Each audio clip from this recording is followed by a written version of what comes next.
Nancy Benalik, who is a 28-year-old Sacramento County court reporter, was found brutally stabbed to death in her Bell Street apartment. When Ms. Benalik failed to show up for work that morning, a friend and the apartment manager entered her apartment and found her deceased in her bedroom. Ms. Benalik was engaged to marry Chief Public Defender Faris Salami the following month. Ms. Benalik and Mr. Salami were together on the evening of October 25th. At approximately 11:30 that evening, Mr. Salami left the apartment to go home to his own residence. Mr. Salami told investigators at that time that Nancy was asleep in her bed. The apartment was an upstairs apartment, and the sliding glass door to the apartment was open to the bedroom, just slightly so that Nancy's cat could go in and out of the apartment.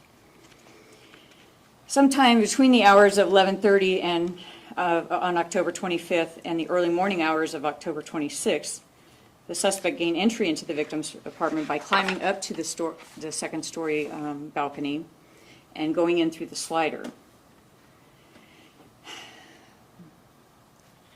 The suspect stabbed the victim over 30 times and nearly decapitated her during this murder.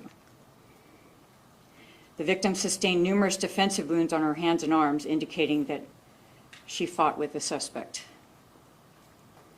When investigators arrived and began processing the crime scene, they located a blood trail which began at the top of the balcony, down to the sidewalk below, followed along the sidewalk around two of the apartment buildings, and ended at the parking lot.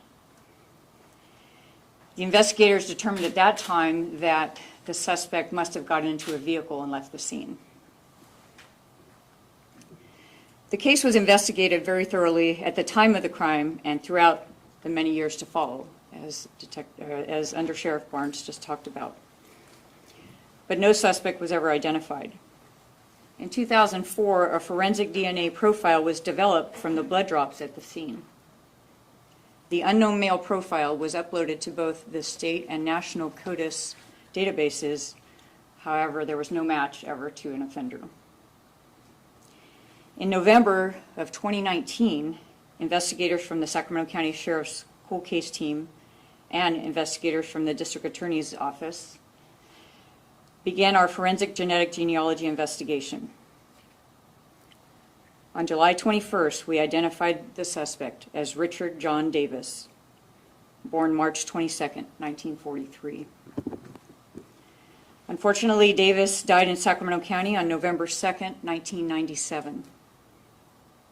At the time of his murder, we determined that Mr. Davis was actually living in the same apartment complex as the victim. Due to the fact that Richard Davis is deceased, sadly, there won't be any form of legal justice. But Linda and Tom, I hope this brings you, Nancy, and your family some peace.